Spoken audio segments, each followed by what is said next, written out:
La tragedia avvenuta sull'Everest nel 1996 segnò senza dubbio un inizio, un punto di partenza che portò all'attenzione dell'opinione pubblica il fenomeno allora ancora agli albori delle scalate commerciali in altissima quota, scalate che sono differenti da quelle intraprese dai gruppi autonomi di alpinisti.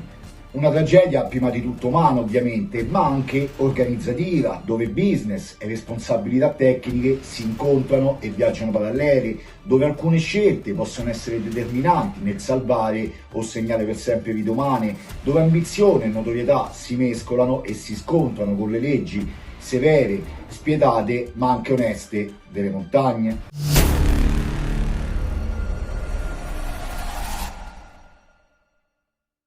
Il 10 maggio del 1996 un nutrito gruppo di persone dopo la mezzanotte partì dal Colle Sud, l'ultimo campo alto utile, alla volta degli 8.848 metri del Chomolungma, l'Everest, la montagna più alta del mondo. Alcuni alpinisti già nelle fasi iniziali del tentativo decisero di tornare indietro perché non ritenevano sicura la salita. La quasi totalità delle persone che tentarono la vetta la raggiunsero dalle 14 in poi, un orario rischioso considerando anche il lungo e difficile rientro. Dalle 15 in poi il meteo cambiò drasticamente ed in brevissimo tempo, quella che prima era una fitta schiera di nuvoli che si elevava da sud-ovest, presto si trasformò in una spietata tormenta di neve che si abbatté sul tratto finale della montagna con una forza inaudita.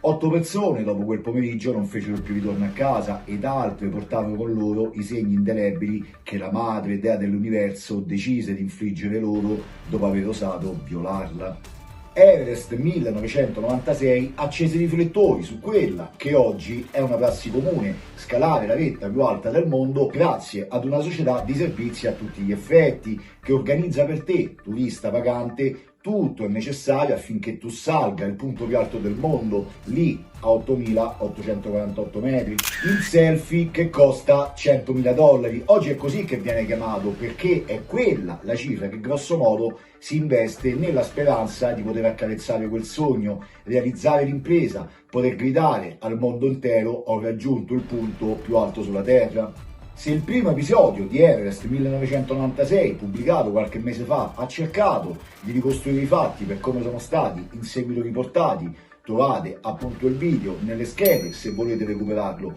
o magari partire proprio dalla prima parte e poi tornare di nuovo qui per il seguito. In questo secondo video si cercherà di dare meno importanza all'aspetto puramente cronologico, provando a capire quali furono le criticità e le dinamiche che portarono poi alla morte di 8 persone, perché Everest 1996, 30 anni dopo, fa ancora discutere perché le polemiche, così come le accuse, certe accuse, ancora oggi ritornano periodicamente a galla, come se trovare a tutti i costi un colpevole o crearne uno di comodo, come venne fatto allora e come qualcuno fa ancora oggi, sia il modo migliore per comprendere le dinamiche che si susseguirono su quella lunghissima cresta che dal Colle Sud conduce alla vetta del Chomolungma. Risulta quindi necessario ed inevitabile realizzare un terzo video al riguardo, perché se in questo verrà approfondito il ruolo dei due leader principali, Rob Ball e Scott Fischer, nel terzo sarà opportuno entrare a piedi pari in quello che ancora oggi viene definito o trattato come il caso all'interno di Everest 1996, che in realtà caso non lo è affatto. Un caso che 30 anni dopo fa comodo rispolverare, come troppo spesso accade, dove per convenienza allora e ancora oggi si lancia il sasso nascondendo poi la mano, dietro elogi di facciata, dietro premesse buoniste, dove si finisce poi sempre per puntare il dito ancora oggi, 30 anni dopo, su chi, per assurdo, ironia della sorte, era il più forte ma anche il più debole. È stato scritto di recente che questo canale è troppo politically correct. Il terzo episodio di Everest 1996 non lo sarà affatto. Mountain Madness ed Adventure Consultant furono le principali protagoniste di quella spedizione commerciale ai piedi del ghiacciaio del Khumbu, un campo base che diventò per mesi una colonia di alpinisti e in alcuni casi aspiranti tali di guide alpine, di portatori e di sherpa, di cameraman e di giornalisti. Mountain Madness di Scott Fischer ed Adventure Consultant di Rob Hall. La prima stava entrando nell'allora fiorente mercato delle spedizioni sull'Everest, consapevole che il risultato avrebbe lanciato la società nell'Olimpo delle agenzie a cui rivolgersi, dietro un cospicuo compenso. Adventure Consultant era già nota al pubblico himalayano. Rob Hall e i vari componenti del team che ad ogni stagione si susseguivano avevano già portato in vetta molti clienti. Rob Hall era già una sorta di celebrità sull'Himalaya, oltre 30 alpinisti condotti con successo a 8.848 metri, anche se non mancarono le stagioni dove l'Everest non si fece domare, dove si tornò indietro, dove si impose al cliente prima la sicurezza che il traguardo. Rob Hall e Scott Fischer, due volti differenti ma anche uguali, due facce della stessa medaglia, due leader diversi nei modi ma uguali nella sostanza, quella di prendere una fetta sempre più grande di quel mercato, quello delle spedizioni d'altissima quota, che tanto incominciava a far parlare di sé, che aveva incuriosito il grande occhio mediatico, perché lì sull'Everest c'erano nuove storie da raccontare, da portare all'attenzione dell'opinione pubblica, distante magari anni luce da quelle tematiche, ma curiosa di sapere cosa significasse e cosa comportasse una scalata di quel genere. Scott Fischer e Rob Hall, a cui si aggiunsero Jon Krakauer e Sandy Pittman come clienti, diciamo, paganti, con i rispettivi compiti di raccogliere informazioni e poi successivamente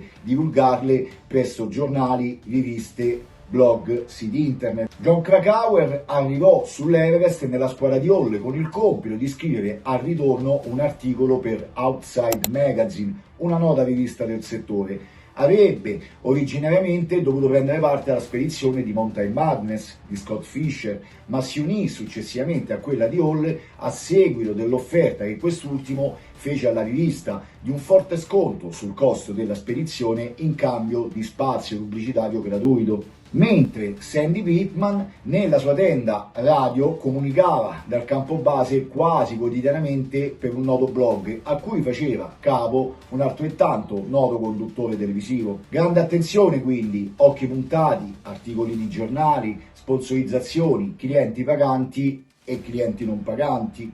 Molte luci si accesero sull'Everest in quel 1996, forse come mai prima da allora, e la posta in gioco diventò inevitabilmente alta, molto alta, alta quasi come l'Everest stesso. Rob Hall era già affermato, ma temeva che la crescente domanda potesse intaccare la sua leadership nel settore. Scott Fischer voleva affermarsi, entrare a piedi pari nel business. Se può farlo Rob Hall, posso farlo anche io. Le fasi iniziali, che prevedono la valutazione della traccia prima e il successivo attrezzare la montagna poi, portarono infine le due squadre ad unirsi, una tattica lecita ed anche intelligente. Il grande rischio, quando la montagna è particolarmente affollata, è che se più gruppi si muovono in maniera autonoma e quindi non coordinata, questo può portare a delle situazioni critiche nei punti più delicati, come ad esempio sul gradino di Hillary, il celebre Hillary Step. Un risalto roccioso a ridosso della vetta, dove il passaggio risulta tecnicamente delicato e necessita di alcune manovre che non tutti riescano a realizzare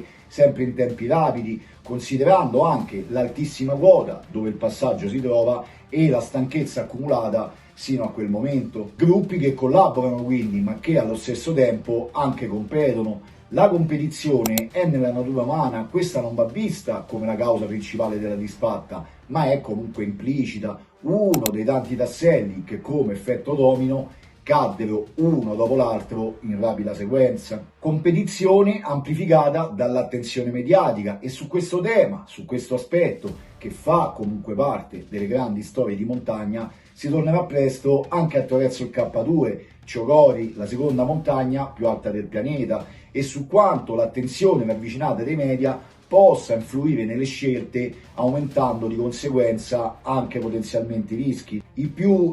informati o attenti avranno già capito di quale spedizione si sta parlando. Come in tutte le spedizioni, anche nel 1996 era necessario prendere delle scelte umane, scelte professionali, che senza voler per forza puntare il dito influirono quel giorno, scelte forse sbagliate, scelte magari evitabili, durante o forse soprattutto prima. L'orario massimo di arrivo, una comunicazione efficace durante la scalata, la ferma volontà di mettere la sicurezza sempre davanti al successo e ai rapporti umani, il voler a tutti i costi esserci. Alpinismo commerciale diverso dall'alpinismo classico, che tuttavia vede comunque uomini e donne affrontare le grandi incognite che ogni 8000 riserva, con le loro storie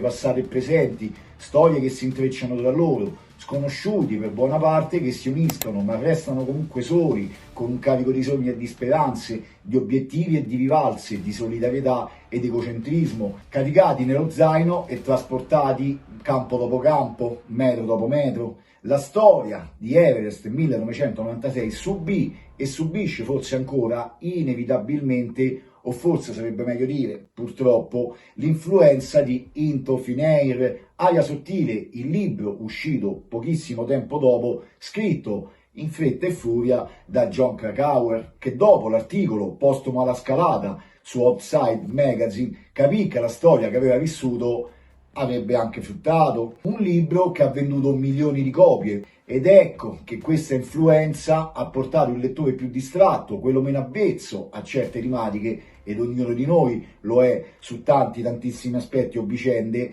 a elaborare la questione secondo l'aspetto puramente emotivo, meno su quello tecnico, dando per scontato che quello raccontato in prima persona sia il resoconto effettivo, ufficiale della tragedia. Così come Everest 1996, il film uscito, il secondo per la precisione a riguardo, che registrò numeri record, ha portato a empatizzare inevitabilmente verso certi personaggi di questa storia e di conseguenza a farsi influenzare poi, non sempre, su chi su Everest 1996 ha voluto ricamarci sopra. Un dramma è un dramma, soprattutto se scaturisce da possibili variabili di cui tener conto, ma che non possono essere del tutto controllate o previste, ma che comunque al loro interno presentano scelte che hanno fatto probabilmente la differenza tra quel 10 e 11 maggio. Rob Hall e Scott Fischer, i due leader, hanno forse sbagliato o forse non hanno sbagliato nulla, ma è prassi comune percepire il primo come vittima di quel dramma e il secondo come una sorta di colpevole. Anatoly Bugrev, l'alpinista più esperto di entrambe le spedizioni e di tutto il campo base quell'anno nel 96, guida per Mountain Madness messo alla gogna perché faceva comodo nei tasselli del puzzle da costruire successivamente. E poi Backwaters, un medico che riportò successivamente l'amputazione degli arti a seguito di un'intera notte passata tra i ghiacci millenari dell'Everest, riuscito miracolosamente a sopravvivere. Persone quindi, leader, alpinisti e guide, clienti. Quanto le decisioni di questi hanno influito su loro stessi e sul resto del gruppo, quanto una penna, come si usa sovente dire, può ferire più di una spada, o nel caso specifico più di una valanga o di un congelamento, quanto il denaro prevale sulla logica. Tutti noi abbiamo visto, grazie appunto al film Everest 1996, diretto da Baltasar Kormakur, uscito nel 2015, la straziante conversazione avvenuta realmente tra Rob Hall e la moglie. Rob Hall rimase a ridosso della vetta un'intera notte in balia degli eventi, non riuscendo a tornare al campo base né a ricevere aiuto dai campi alti a causa appunto della tempesta. Un audio, quello originale, che tutte le persone che in quel momento sulla montagna disponevano di una radio ascoltarono e che si può ascoltare tuttora, basta cercare, ma che non verrà riproposto in questo video. Una conversazione straziante, un uomo che ha capito che non ce l'avrebbe fatta e che vuole salutare per l'ultima volta e ascoltare la voce di sua moglie che nel mentre era incinta già di qualche mese. Proprio Rob Hall una volta disse: se ti succede qualcosa in alto sull'Everest è come se ti succedesse sulla Luna. Una vicenda che ha toccato e che tocca ancora oggi profondamente, che rende gli occhi lucidi e stringe il cuore, ma che tuttavia, e qui occorre essere tanto realisti e per qualcuno forse anche cinici, non deve, se si vuole poi discutere sull'argomento, tralasciare ciò che Rob Hall fece prima e durante. E questa non vuole essere e non è né una caccia ai fantasmi o una ricerca attraverso le fitte nubi del mistero, perché non c'è nessun mistero attorno ad Everest 1996, semmai prese di posizione che potevano essere forse evitate, ma che hanno fatto comodo, molto comodo, nell'uso di una tragedia per meri scopi divulgativi o commerciali, usando l'empatia drammatica suscitata verso un certo personaggio per poter sorvolare poi su di esso e puntare il dito, demonizzare qualcun altro. Anche una telefonata tra Yasuko Namba e suo marito, piuttosto che i suoi figli o genitori, lì sul Colle Sud, poco prima di morire nella notte di assideramento, avrebbe spezzato il cuore. Anche la telefonata di Andy Harris, guida di Rob Ball con i suoi cari, avrebbe commosso, ma facendo leva sui sentimenti umani non si è aspettato neanche il tempo necessario a mettere insieme in maniera più lucida possibile i vari pezzi, prima di emettere sentenze, dando in pasto all'opinione pubblica i tre cattivi su cui puntare il dito: Sandy Pittman, Scott Fischer e Anatoly Bukrev. Guarda caso tutti e tre di Mountain Madness e non di Adventure Consultant, quella che aveva finanziato la spedizione e che successivamente ha prodotto, direttamente o meno, Into Thin Air, il libro più venduto nella storia dell'alpinismo. O così viene definito, perché se i numeri di vendita sono reali, l'alpinismo in Into Thin Air lascia il tempo che trova. Sandy Pittman, la giornalista rivale, Anatoly Bukrev, la stella alpinistica assoluta dell'intera spedizione quell'anno, Scott Fischer, l'astro emergente. Beck Waters, il medico che partecipò come cliente con Adventure Consultant,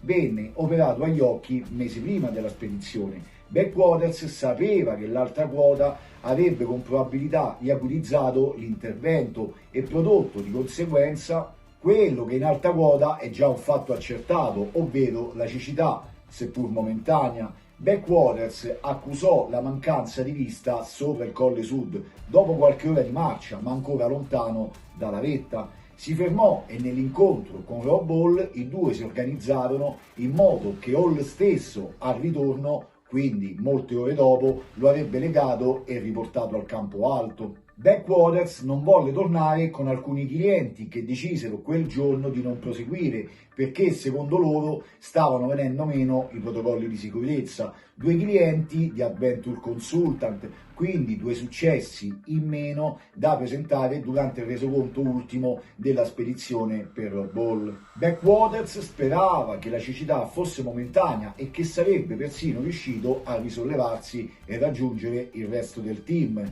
arrivando però per logica oltre l'orario stabilito massimo, che non si è mai capito del tutto se quell'anno venne fissato alle 13 o alle 14, ma è opportuno sottolineare come biasimarlo d'altronde Beck Waters. Tutti noi una volta partiti, tutti noi dopo aver speso un'ingente somma e aver passato almeno 2 mesi al campo base vorremmo raggiungere la cima, ma se un evento negativo ti investe occorre prenderne atto e agire di conseguenza per il bene proprio e altrui, perché una persona al ritorno da raccogliere e mettersi letteralmente o quasi sulle spalle senza sapere con certezza come la spedizione stessa sarebbe andata è un atteggiamento potenzialmente pericoloso e anche forse viziato da un eccesso di sicurezza. Un flyer, un volantino distribuito antecedente alla spedizione per sponsorizzare la stessa di Adventure Consultant recitava a caratteri cubitali garanzia di arrivare in vetta all'Everest al 100%. Ora, attrarre i clienti non è di per sé sbagliato, rientra nelle logiche commerciali, ma promettere qualcosa che non può essere garantito al 100% è sicuramente un eccesso, in parte per attrarre, ma in parte anche dovuto forse ad un'autostima che nel tempo era cresciuta più del dovuto. Ora, seduti comodi sulle nostre poltrone, sui nostri divani, potremmo dire che entrambi sbagliarono, sia Hall che Waters. Tuttavia, ma su questo fatto si tende a sorvolare abbastanza, lasciare comunque una persona sulla montagna affetta da cecità per molte ore non è di per sé un'applicazione dei protocolli di sicurezza ottimale. Obbligarla a scendere e tornare subito al campo base sarebbe stato l'atteggiamento forse poco umano, forse cinico, ma professionale da adottare. Se fosse stato fatto questo e c'era la possibilità di farlo, perché al mattino si poteva ancora organizzare e deve essere messa in preventivo una criticità simile, senza lasciare all'interpretazione sul momento, oggi Backwaters avrebbe probabilmente ancora entrambe le braccia. Questo è opportuno sottolinearlo nel seguito di Everest 1996 attraverso interviste e anche la realizzazione di un libro. Backwaters non ha mai condannato l'operato di Rob Ball, anzi ha sempre ribadito la stima incondizionata verso quella figura. Probabilmente Backwaters nel tempo si è reso consapevole che anche le sue scelte hanno portato poi a ciò che gli è successo.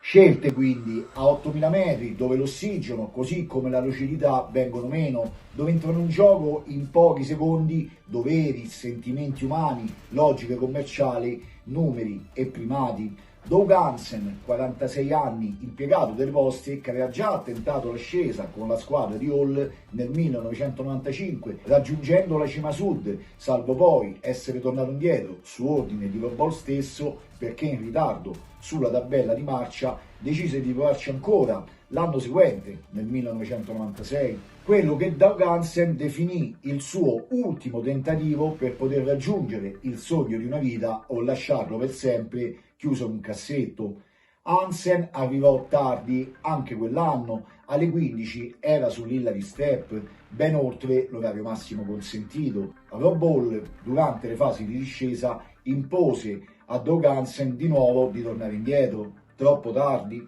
Ma questa volta, a differenza dell'anno precedente, empatia ed umanità prevalsero sulla ragione e Rob Ball finì per accompagnare personalmente Doug Hansen in vetta. Doug Hansen, sfinito, esaurì proprio lì, sul punto più alto della Terra, l'ultimo briciolo di forze rimaste e a 8.848 metri la tempesta arrivò, spazzando via sogni e speranze, sentimenti umani, logiche commerciali, numeri e primati. In soccorso a Rob Ball arrivò Andy Harris, guida di Adventure Consultant, nel tentativo di tirar fuori Hall da quell'inferno di ghiaccio in cui si trovava. I corpi di Doug Hansen e Andy Harris non vennero mai più ritrovati. Rob Ball, come già raccontato, restò in vita molte ore prima di morire di sfinimento e assideramento, non prima di aver ascoltato per l'ultima volta la voce di sua moglie. Scelte umane e professionali, due risvolti della stessa medaglia che possono significare vita o morte, e chissà in quegli attimi cosa pensò realmente Rob Ball prima di scegliere. Provò pena per Doug Hansen davanti al suo secondo tentativo che stava fallendo? O pensò che sarebbe stato un altro cliente in meno che sarebbe salito in vetta mentre quelli di Mountain Madness erano saliti tutti? Cosa spinse realmente Rob Ball a proseguire? Quale fu il valore dominante in quelle scelte? Quelle stesse scelte che prese Scott Fischer, che nonostante una condizione fisica precaria dovuta a più viaggi tra i campi prima dell'assalto in vetta finale, che lo portò a presentarsi al grande appuntamento provato e debilitato. Scott Fischer, ultimo della fila, come la logica del leader di una spedizione prevede, salì comunque in vetta arrivando intorno alle 16, una vetta che Fischer aveva già raggiunto e che nell'economia della spedizione risultava ininfluente, ma che serviva, oltre al proprio orgoglio personale, ad avere un numero di successi più elevato dello sfidante, aggiungendo se stesso per poter dire che Mountain Madness era salita al gran completo. Sfidante che, viste già le defezioni iniziali, vedeva nella lista dei partecipanti un numero sempre maggiore di X accanto alla lista di nomi, una X che stava per vetta non raggiunta. Scott Fischer morì da solo, come Rob Ball, vittime o colpevoli delle loro scelte umane o commerciali che furono, o forse no, forse in tutto questo i due leader sono stati solo semplicemente partecipi in quella roulette russa che gira veloce, troppo veloce a oltre 8000 metri, una roulette amplificata dalle telecamere, dal peso del giudizio, dalla pubblicità futura, dalle probabilità di successo. Entrambi morirono sulla montagna attraverso la loro logica, ognuno con il peso delle proprie scelte legato sulle spalle in quello zaino carico di responsabilità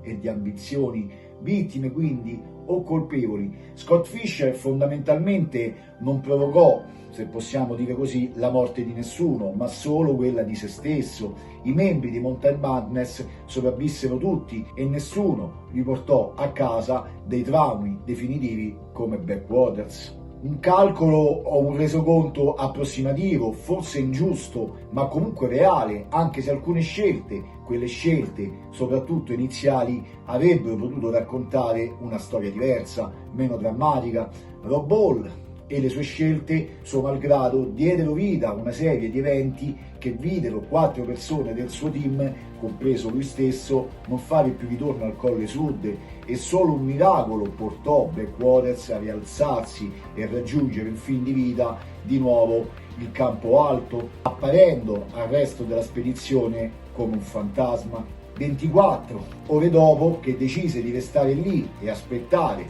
d'accordo con lui, con Rob Hall, il capo spedizione. Sono le scelte che facciamo che dimostrano quel che siamo veramente, molto più delle nostre capacità. E le scelte di Rob Hall e Scott Fischer, giuste o sbagliate che siano state, resteranno alla storia magari come errori, ma senza nessuna macchia di cinismo o di cattiveria, di egoismo o prevaricazione altrui, perché le scelte di entrambi non furono mosse da questo. Sono altri che nel dopo Everest 1996 continuavano a scegliere e attraverso le loro scelte dimostravano e dimostrano tuttora chi erano e chi sono veramente.